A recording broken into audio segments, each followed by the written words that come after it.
So today we are going to start with the new topic, which is the fruit of chapter Morphology of Flowering Plants.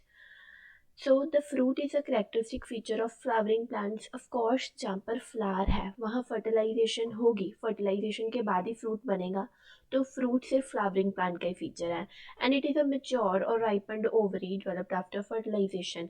हमें इतनी चीज़ तो clear है सभी को कि जो फ्रूट है it is the product of ovary after fertilisation and seeds ovule से बनते हैं. If the fruit is formed without fertilisation, पर अगर हमें जो फ्रूट मिल रहा है वो फर्टिलाइजेशन के बिना वाला मिल रहा है कि फर्टिलाइजेशन के बाद नहीं है मिला वो फ्रूट, विदाउट फर्टिलाइजेशन वाले फ्रूट को क्या कहते हैं? Parthenocarpic fruit. टू टाइप्स की फ्रूट्स के टू टाइप्स होते हैं. First is true fruit and second one is the false fruit. True fruit developed from fertilised ovary and false fruit other than ovary. अगर हमारा फ्रूट ओवरी से ही develop हुआ है तो उसको कहेंगे ट्रू फ्रूट. पर अगर जो फ्रूट है जो हम खा रहे हैं वो मेच्योर्ड ओवरी नहीं है, बल्कि जो हम पोर्शन खा रहे हैं वो कोई और पार्ट है, तो उसको कहेंगे false fruit. As in Apple.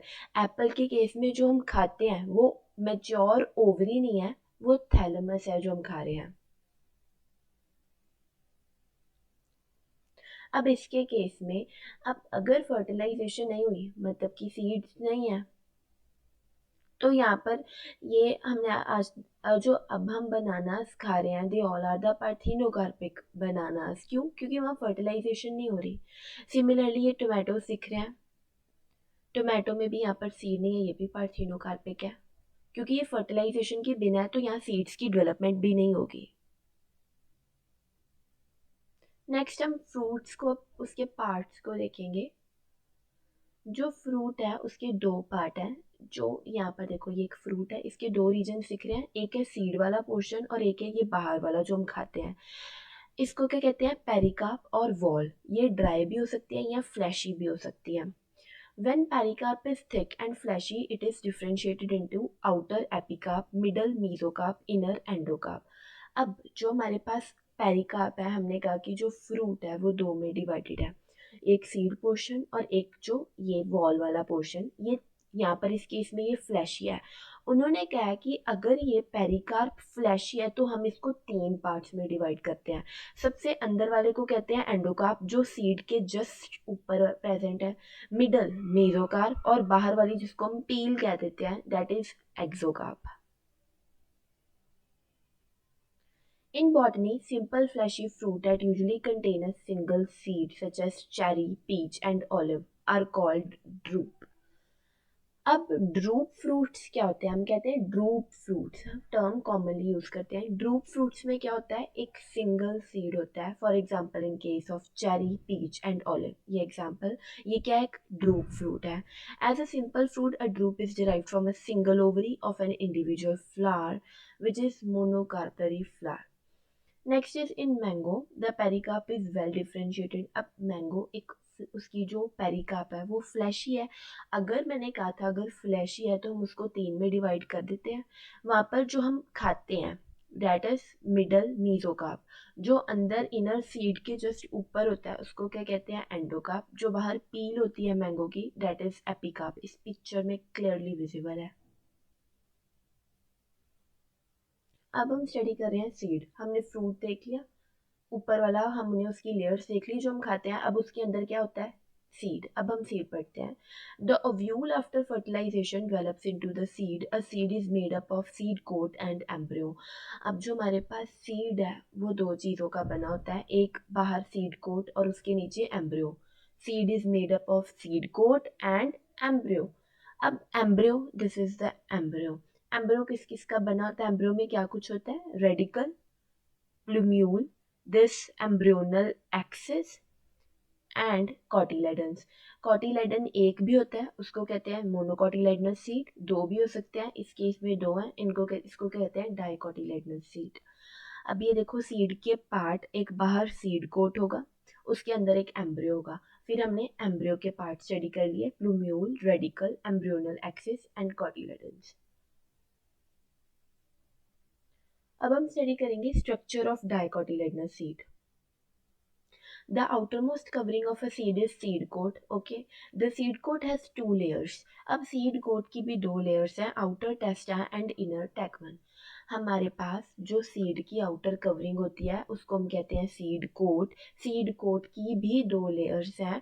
बाहर वाली को क्या कहते हैं? टेस्टा. अंदर वाली को क्या कहते हैं? Tegmen. Seed coat, two layers, outer testa, inner tegmen. The hilum is The hilum is a scar of the seed coat through which the developing seed were attached to the fruit. अब hilum कहाँ पर है? This is a hilum. वो कह रहे हैं hilum क्या है? सीड कोट पर एक स्कार है जिसके थ्रू जो अंदर जो हमारा सीड है वो फ्रूट के साथ अटैच्ड रहता है. Above the hilum is a small pore called the micropyle. Within the seed coat is the embryo consisting of an embryonal axis and two cotyledons. The cotyledons are often fleshy and full of reserve food materials. ये तो हमने देख ही लिया कि जो हमारा seed है, seed coat के अंदर क्या है? सीड. जो हमारे पास सीड है वो सीड कोट का बना है. उसके अंदर हमारे पास एम्ब्रियो होता है. एम्ब्रियो के पास embryonal axis, radicle, plumule and cotyledons होते हैं. जो कॉटिलेडन्स होते हैं वो ऑफन फ्लैशी ही होते हैं. क्यों? क्योंकि वो फूड मटेरियल को रिजर्व करके रखते हैं अपने अंदर. अब यहाँ पर हमने एक वर्ड देखा है माइक्रोपाइल, जो क्या है? एक स्मॉल पोर है. ये मैं आपको शो कर देती हूँ. This is a micropyle which is a small pore over the hilum. At the two ends of the embryonal axis are present the radicle and plumule. Next is structure of monocotyledonous seed. अभी तक हम revise करा देती हूँ. हमने क्या किया? Structure of dicotyledonous seed. हमने कहा हमारे पास सीड कोट होता है, उसकी दो लेयर्स होती है, आउटर टेस्टा, इनर टैगमन. फिर हमने कहा कि जो सीड कोट है उसके ऊपर स्कार प्रेजेंट है जिसको हम हाइलम कहते हैं. एक पोर प्रेजेंट है जिसको हम माइक्रोपाइल कहते हैं. उसके अंदर हमारे पास एम्ब्रियो है. एम्ब्रियो के दो कॉटिलेडन. ऑफ कोर्स अगर वो डाइकॉटिलेडनर सीड था तो दो कॉटिलेडन से एम्ब्रियोनल एक्सिस है, प्लूम्यूल एंड रेडिकल है. वो था डाइकॉटिलेडनर सीड का स्ट्रक्चर. अब हम पढ़ेंगे मोनोकॉटिलेडनर seed. Move on to the next topic which is structure of monocotyledonous seeds. अब मोनोकॉटिलेडनस सीड्स कौन से होते हैं? जिनके एम्ब्रियो के पास सिर्फ एक कॉटिलेडन हो, उनको कहते हैं मोनोकॉटिलेडनस सीड्स. तो वो क्या कह रहे हैं? Generally monocotyledonous seeds are endospermic. अब एंडोस्पर्मिक का क्या मतलब होता है? एंडोस्पर्म वो पार्ट होता है सीड का जो कि एक फूड स्टोर की तरह एक्ट करता है. मतलब कि वो फूड मटेरियल को रिजर्व करके रखता है. तो वो कह रहा है कि कुछ मोनोकॉटिलेडनस सीड्स ऐसे होते हैं जो कि एंडोस्पर्मिक होंगे, मतलब कि फूड को स्टोर करके रखेंगे, और कुछ जैसे कि ऑर्किड्स के केस में नॉन एंडोस्पर्मिक होते हैं. मतलब कि मोनोकॉटिलेडनस एंडोस्पर्मिक भी हो सकते हैं और कुछ नॉन एंडोस्पर्मिक भी हो सकते हैं. Endosperm is a part of seed which act as a food store for the developing plant embryo. ये फूड किसके लिए स्टोर करके रखता है? कि जो प्लांट एम्ब्रियो डेवलप हो रहा है उसकी नरिशमेंट करवा सके. Usually containing starch with proteins and other nutrients. तो वो फूड किस फॉर्म में स्टोर करके रखता है? स्टार्च की फॉर्म में, प्रोटीन्स और न्यूट्रिएंट्स की फॉर्म में. In the seeds of cereals such as maize, the seed coat is membranous and generally fused with the fruit wall. अब हमने पीछे पढ़ा है कि सीड कोट कैसे का होता है. ये हमने देखा है कैसे का सीड कोट होता है. टेस्टा, टेगमेन इनका बना होता है.